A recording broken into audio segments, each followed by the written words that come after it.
party. Mandatory redistribution party.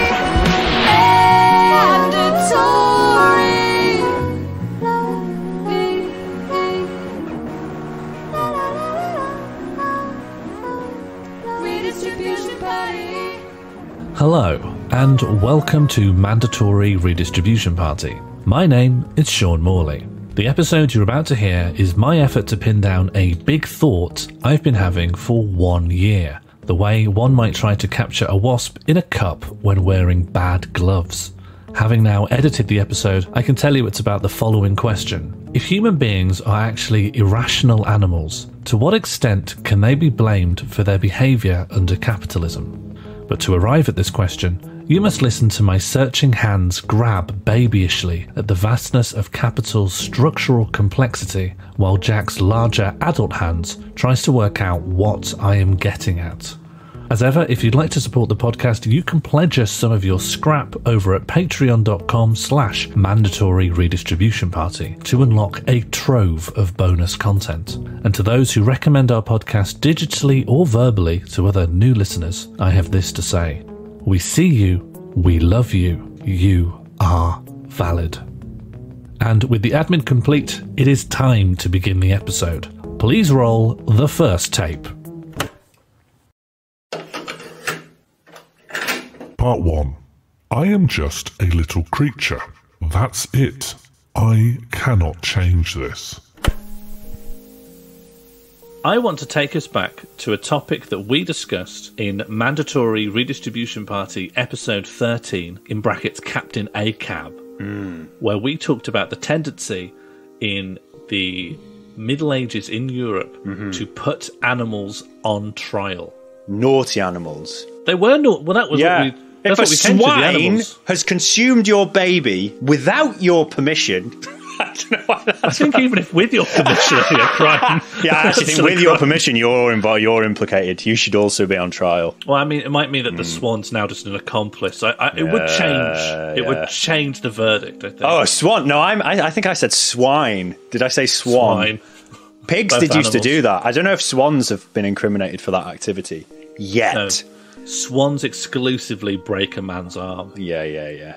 They're one crime. So think what they could do to a baby. Eat it whole. Yeah, swallow it down in one. Yeah, you would just see the outline of baby in that like very a snake. thin neck. Yeah, Like a Disney snake. Hold it there and wait for it to just dissolve. I'd be real scared of that swan. I wouldn't be able to. I think I'm really scared of normal swans. I'm really scared of normal swans. Yeah, if I saw a swan consume a human baby, I wouldn't be confident. I would think this swan should be on trial, but I wouldn't be able to do a citizen's arrest or anything. Well, no, just sit on it for a while and wait for another authority to turn up. Yeah, I think there'd be pressure on you to get the baby out as well. That would sort of require fighting and killing the swan, which, even though I don't think I could do that. I'd imagine myself just cutting the swan's neck off in two parts and then just trying to get into the baby in the middle like a Chinese finger trap. Yeah. It's completely glistening with swan blood. Yeah, and then my arms are both caught in both ends, and the baby's still in there, and I've killed a swan, and then the police turn up. Yeah. You're getting arrested while the parents of the baby are like, no, thank him, he's a hero. The parents of the baby are just turning up, get the wrong impression, and the Curb Your Enthusiasm theme starts to play. So we looked at the tendency to actually put these animals on trial, and our first question was like, what were these people thinking?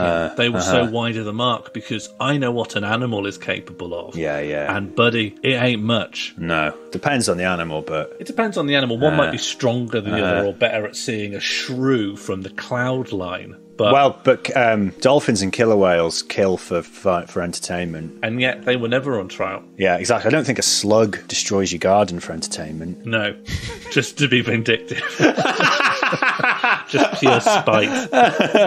I've been having a real bad problems with slugs. I have got to a position now where I'm just like, it has no agenda. It's just a slug. If you started out thinking that the slug had an ulterior motive, I can understand why that would cause you so much stress. I didn't start with that, but I really had a real slug problem. They were coming in the house.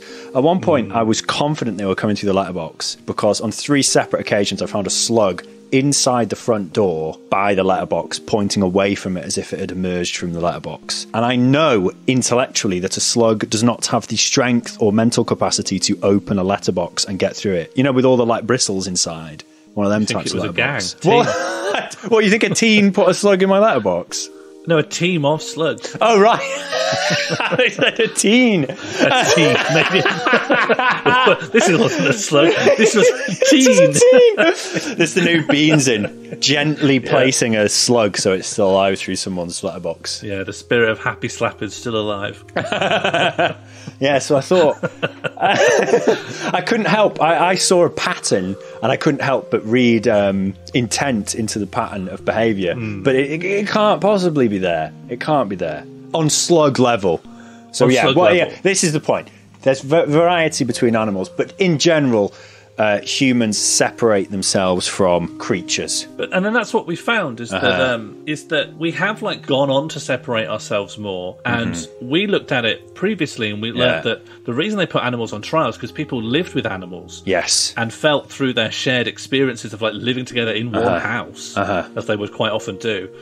That they could see that the animals had a lot more faculties than we in 2021 would give them credit for. Right. And in part, that's because like we got to put them in meat factories. We got to see them as meat so that we don't feel weird when they really are just meat.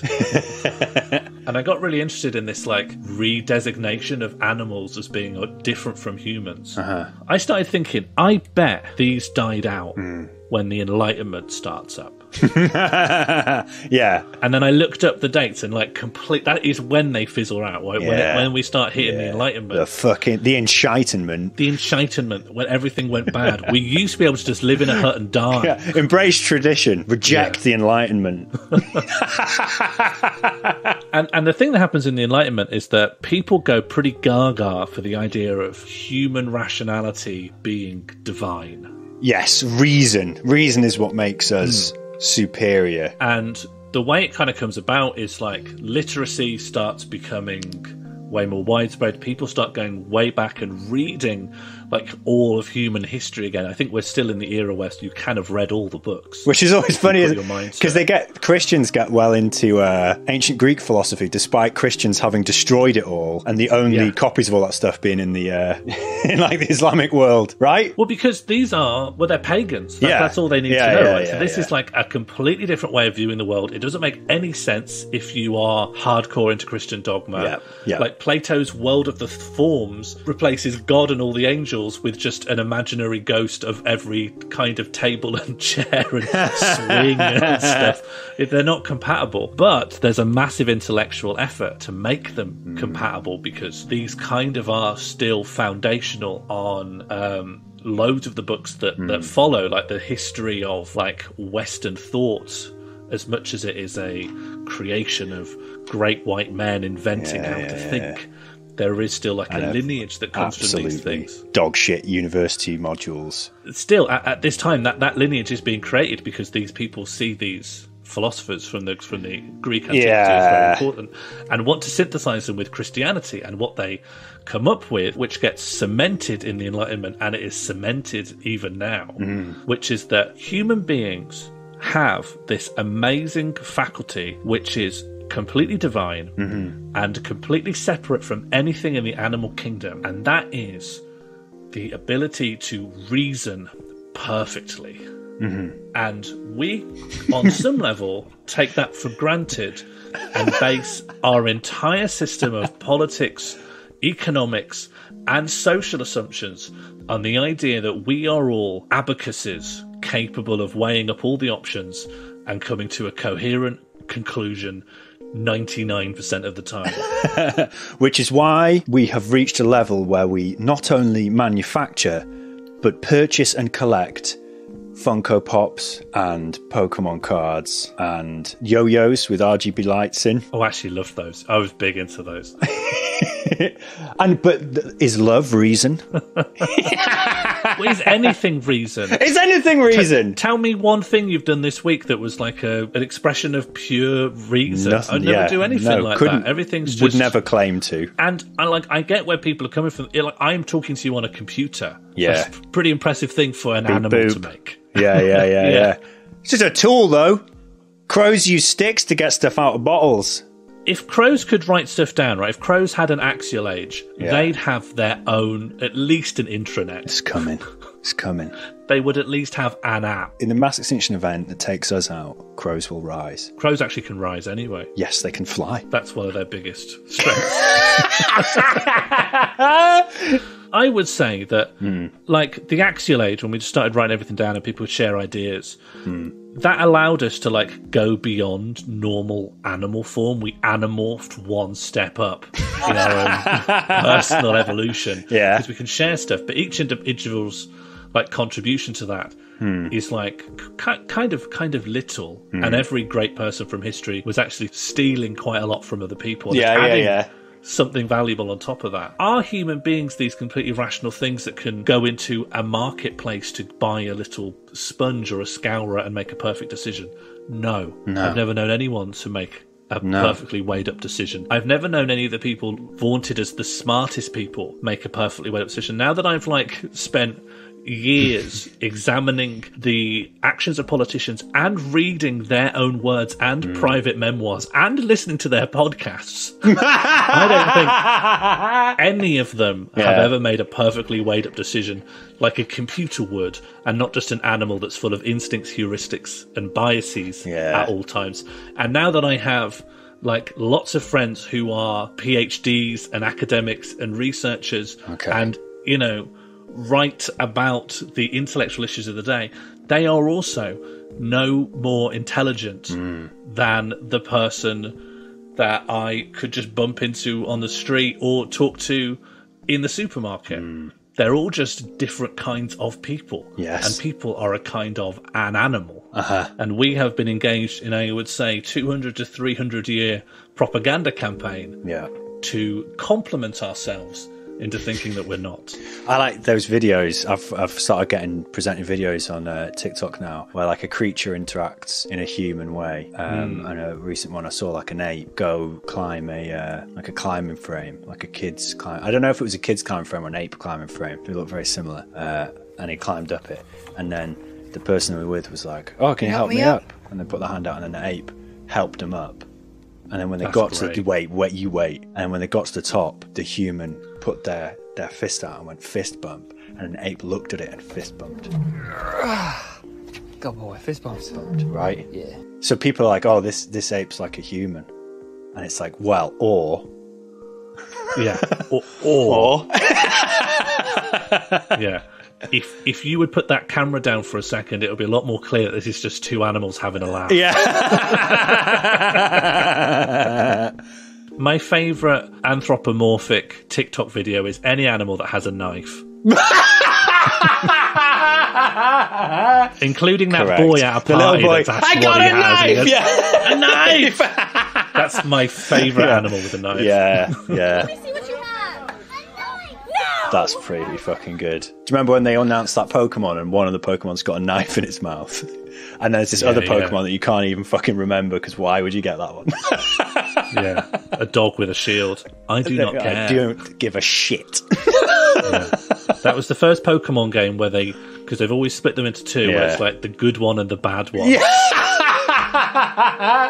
Yeah. Although they did that with the first, and we all want Charizard. No, I was Who's big been Blastoise head.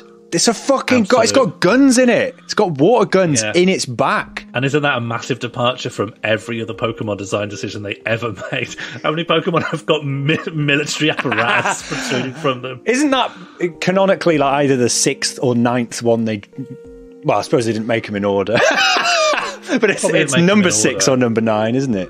I think they designed Voltorb first. And they said, we just have to top this. There's the bar. Part 2. Comforting useless animals.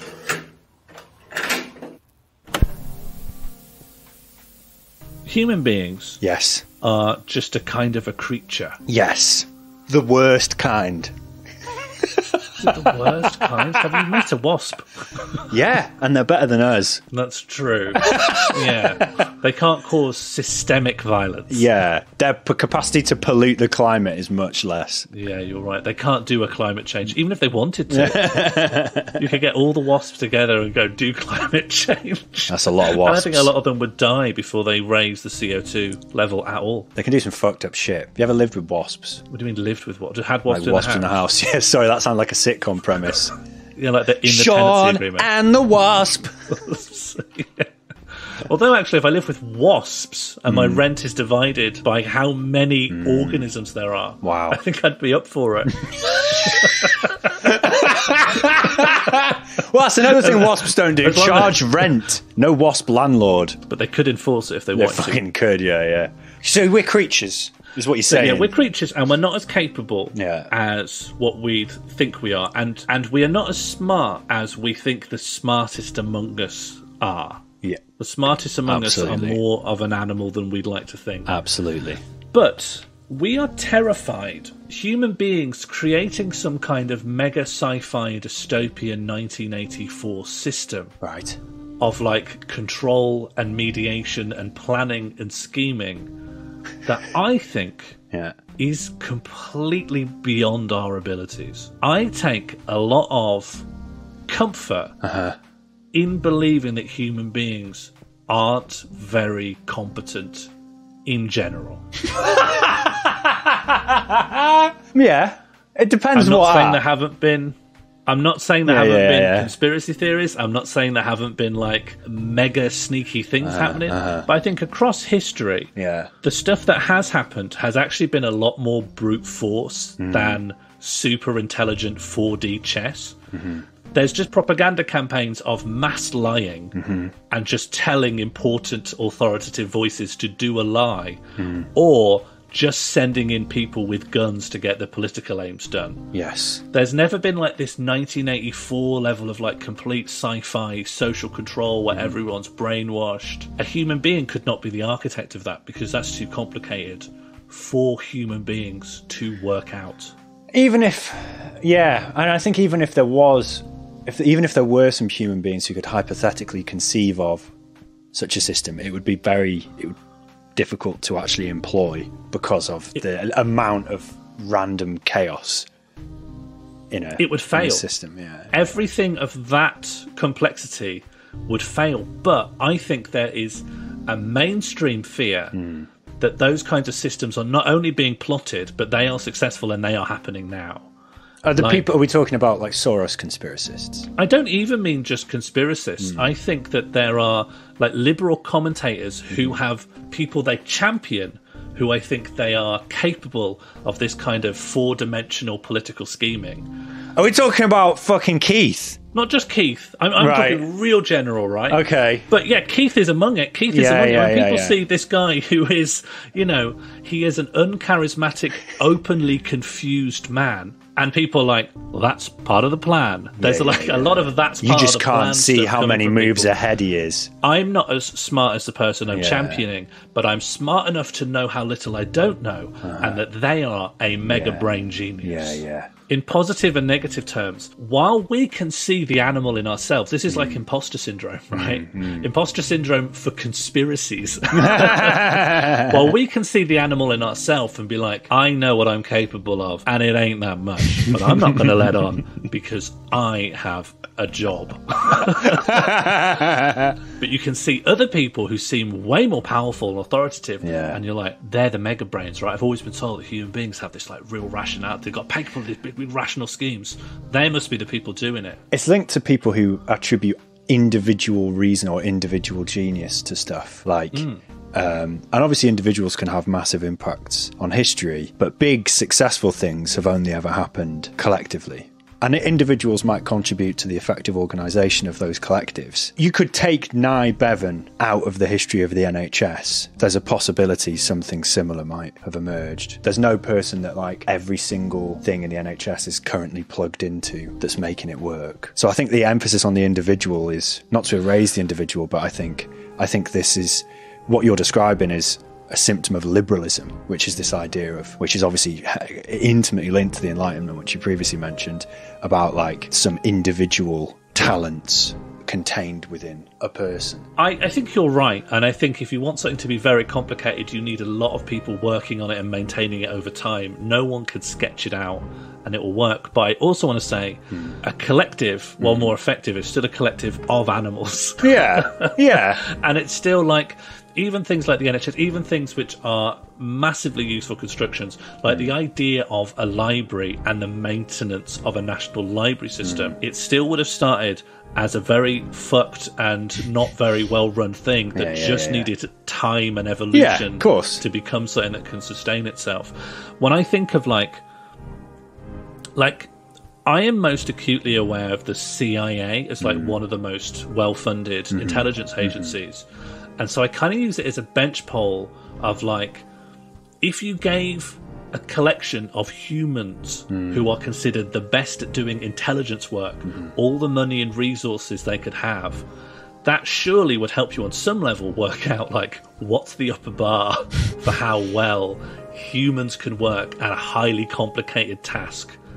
And the CIA have a history of fuck-ups. They never killed Castro. Creation. A group of people with all the resources and all the intelligence that one of the richest, most militarized countries in the world could provide are like, sorry, humans just aren't capable of knowing that that's going to happen. We're just doing our best. We are terrified of human beings doing a massive system of social control, which I think we're not actually capable of, because there's been ample opportunities to do a 1984. I think a lot of people would love to do a 1984 and have tried and have failed because it's too complicated.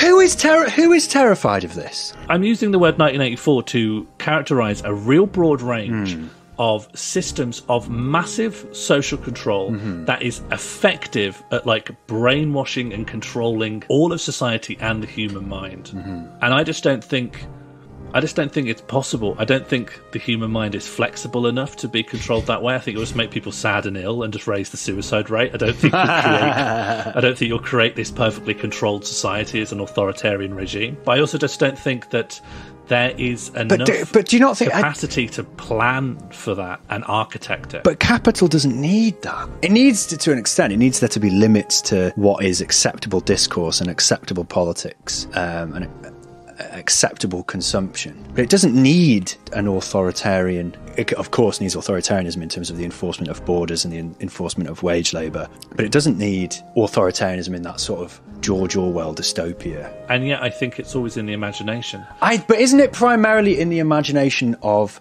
liberals who imagine themselves now free and are conjuring a world of much more explicit and direct social control than that which emerges from the various processes that are just a consequence of the concentration of wealth and the ownership of the means of production?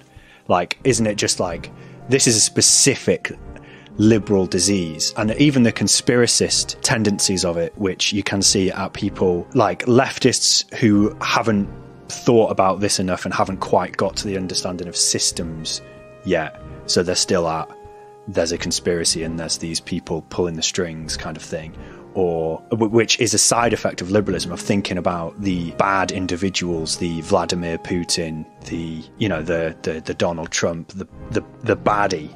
They need the baddie, baddie brain. Oh, and the other people, which again linked, circle around these certain aspects of these liberals, is like transphobia. I see a lot of like talk from them about like, you're policing our language or whatever. So I guess they've got that, but everything gets framed in terms of the discourse. And if the discourse is like everything that people are capable of thinking and talking about right now, everyone's always worried that like someone's going to sledgehammer the discourse and certain thoughts and ways of thinking are going to be eradicated by the coordinated efforts of someone. And I don't think that fear is limited just to like centrist nincompoops.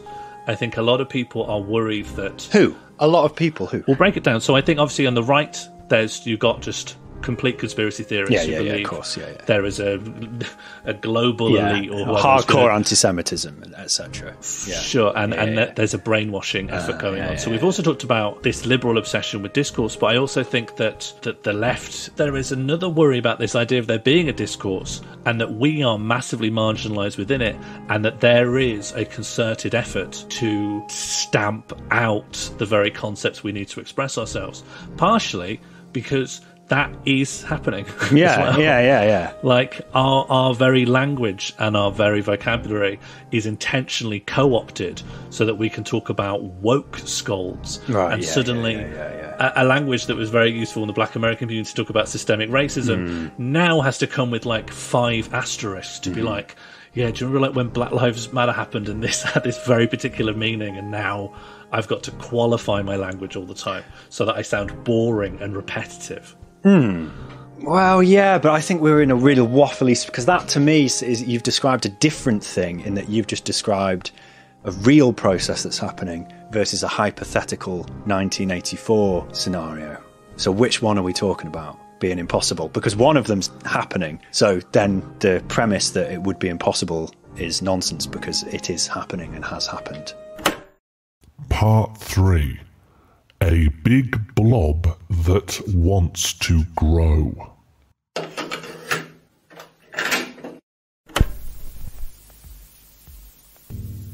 There is a process of base and superstructure, which the base being the material and economic conditions of the world, and the superstructure being cultural and ideological justifications for the base, and those two things reinforce each other.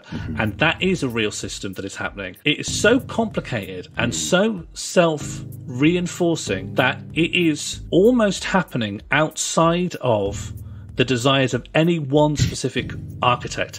It is so structural and it is so complex. While you can point to people, especially big media operators, tabloid writers who benefit from it, who push the button, it is such a global capital-based phenomenon that has been happening for hundreds of years that there is barely any person you could point to as being at the wheel of this thing.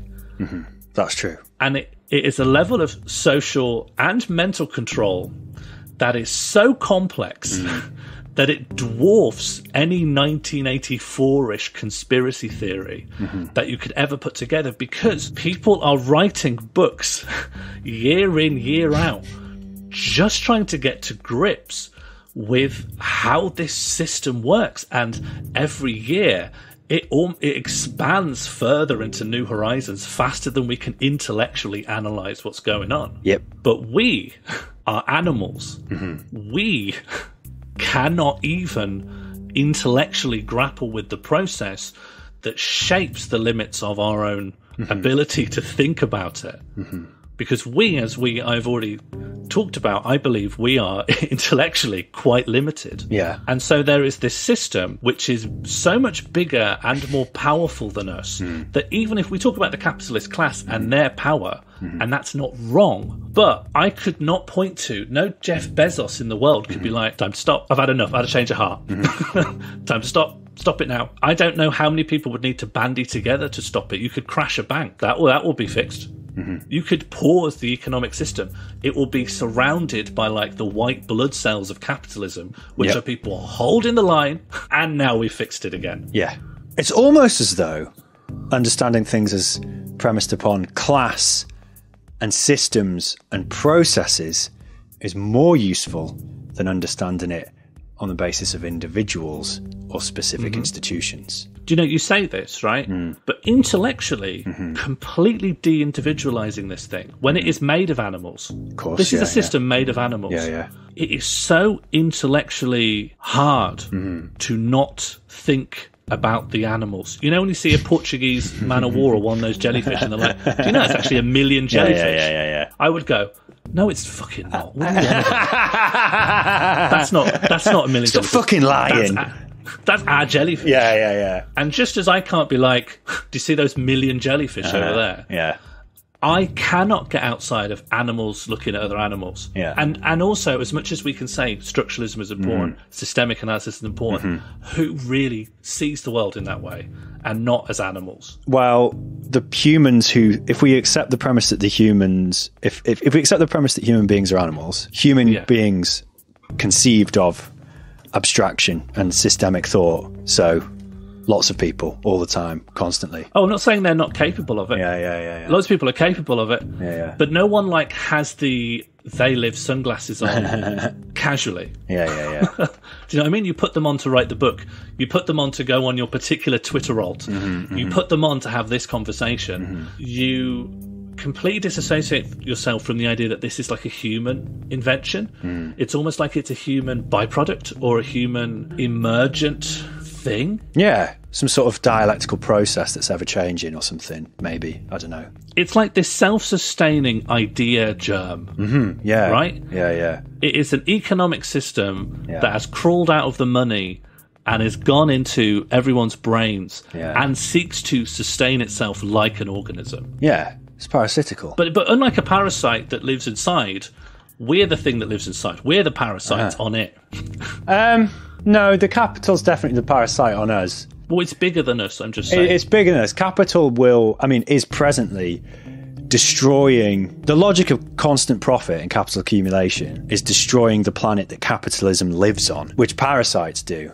They will kill the thing that's keeping them alive. Sure, it's a parasite on the planet, but it's made up of animals, and I'm one of them. Yeah, sure, but that doesn't mean it becomes more than the sum of its parts. Because it's a structure, it's a system. It's this like ever-changing vampiric bear moth. Systems are more powerful than individuals, even if they're comprised of them, right? But the thing that gets me, right, is, we're saying it's more than the sum of its parts. Yeah. This is the thing that, like, does my head in on, like, a sci-fi conceptual level, right? Right. I can't think of another system that is so much beyond the sum of its parts. Like, if we think of any other structural analysis of anything else that's comprised of people, like a McDonald's or a rock concert, you know who you need to take out of that building or environment, and the rock concert just goes into being an auditorium, or the McDonald's just becomes a building. Well, that's just because they're smaller things. If you think of feudalism or patriarchy or racism, they're just as complex. I don't think capital's unique in that regard. I think if you were to teleport yourself back into the 13th century, you'd be having real trouble with the church and religious thought alongside the social structures of feudalism, alongside that century's version of various other fucked up shit. So I started thinking about this stuff intensely with... This is not good for your mental health. Well, it was around when COVID was happening. Right. And my mental health was already on the floor. Yeah. And I didn't know how to think about other people. I'd lost my faith in other people more than I ever have in my life. It was just such a sad time for me. Well, it was only a few months after the 2019 general election as well, when COVID landed. Maybe there's quite a few people in the middle of this dichotomy, but you either go, okay, we just got to put things on pause, protect as many people as possible, work out the best solution. And then there's people like human liberty, my freedom to go to the shops. That trumps that. Do you know what I mean? Yeah. And like people picked one side of those two avenues. And so like at the time we're in now, where COVID is it's like this weird halfway house. Do you know, I had in my head, like, I knew I would need time after COVID just to like get over what a mad, once in a generation pandemic event it was. And I had in my mind, I'd worked out what that would look like, where we'd get to the side and society would start opening up. And I'd like braced for needing a little bit more time just to be weird and like not ready to return to normal. But I never thought it would be this, where the pandemic's still here. It hasn't actually really stopped. We're about to go into another winter, and we're all just like, nah, it doesn't really exist. It's sort of gone now. And during that time, and throughout the pandemic, I just found it hard to have faith in people, because I could just see people not wearing masks or giving a shit through my window all day long. The noises of them going out and treating life like normal was only punctuated by a very high frequency of ambulances going to the nearby hospital. Oh my God. I can't live a happy life as a misanthrope. No. Do you know what I mean? Yeah, I yeah. could live a great life as a teenager as a misanthrope, Yeah. but I don't want to be a 30-something that's a misanthrope. Yeah. And also, it's very hard to believe in radical, transformative politics as a misanthrope. So not only would I hate and dislike and distrust your average person, but I'd lose a lot of my hope that anything could change conceptually, because I don't trust in human nature to stop fucking around and being cruel. Yeah. And so diving deep into this, like, just really focusing on this kind of structuralism, like it's a sci-fi plot from Xenomorphs about a system of money that goes into people's brains like a leech. Yeah. Because this is where I want to try and draw my conclusion. Yeah. On some level, the animals can't stand trial. Explain. There's two big premises, right? One is the absolute hugeness of the structural nature of capital's reinforcement of ideology in all of our minds, which no one is architecting, there's no one at the wheel, no one can stop it, and I would say to some degree, it can't even be steered. It just does what it needs to reinforce itself, like a big blob that wants to grow. And we are all trapped inside that. We are the animals that make up its limbs, its hearts, its arteries. So if I wanted to put something on trial, I wouldn't pick one of the little animals. That would be like taking a nit off a murderer. Yeah. Like, I see where you're coming from, but I think the big guy, you know, the nit's not got any say in this. Yeah, and that's, I mean, you got to remember, like, the pressures of capitalism are felt by the capitalists as well. You know, capital's a system that forces capitalists to be brutally competitive and to brutalise their workers, or they will be less successful than other capitalists. And that pressure is on them. That does not mean that they are good and are being compromised by this system or something, but it just means that the emphasis should be on the system, changing the system rather than necessarily individuals. Like, the idea of the good capitalist is flawed. But maybe also the idea of the bad capitalist is useless. Yeah. Do you know what I mean? Yeah. Like, you said it before, but just to, like, lay the point home, there are laws outlawing many types of companies from not seeking profit at all costs. In the UK, local councils have to do this to a large degree. Also, the idea that everything is financialized into stocks and shares and projections on the future. If you just stop making your money a little bit, you don't just lose that little bit of money you've now not made because you've decided to move to green energy. All the people that are expecting your stock to rise are like, well, now this isn't as good an investment. Sell. And suddenly you can be in real trouble. Just because you're like, just move to green energy so the planet doesn't explode. Yeah. Capitalism. It's capitalism, but it's so beyond all of us that I think I am willing to accept the shit animal nature of my fellow humans. Do you know what I mean? It's a story of absolute horribleness. Once you really, really think about it and really disassociate the idea that there could be someone in Parliament you need to convince, which a lot of people are still in that mindset, you know? Just get a different government in power. The problem is so far beyond that it should make you feel absolutely hopeless, but can help you get on a little bit better with the other animals in the zoo. The ape can help you up the ladder. The ape will not help you up the ladder, but I'm willing to let it off. I will cut the ape some slack as it breathes death on my family. The ape's nice. Not every ape is nice. Yeah, apes can be real fuckers, actually. Apes actually very aggressive. Who are the most fucked, like, in that, like, monkey genre? Is it baboons? Oh, is it bonobos? Who's the one that pulls people's limbs off? Is it bonobos?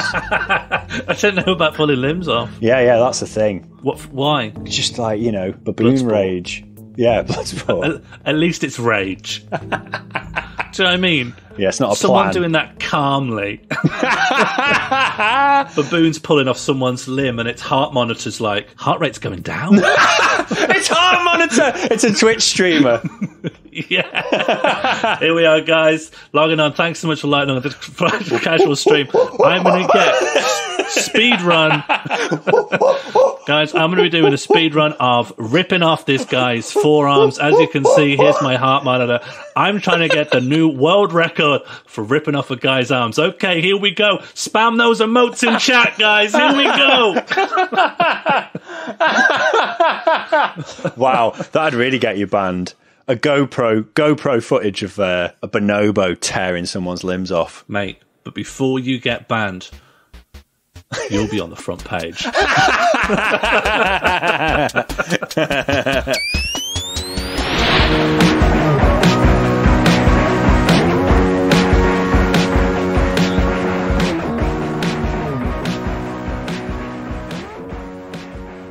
Mandatory Redistribution Party was created and produced by Sean Morley and Jack Lewis Evans. Our title theme was created by Ella Jean with additional music from Sean Morley. Thank you all for your continued support from our Patreons over at patreon.com/mandatory redistribution party, and for those who share and recommend our podcast online. Thank you all, my blessed creatures. Go now. Be well, be good, and goodbye.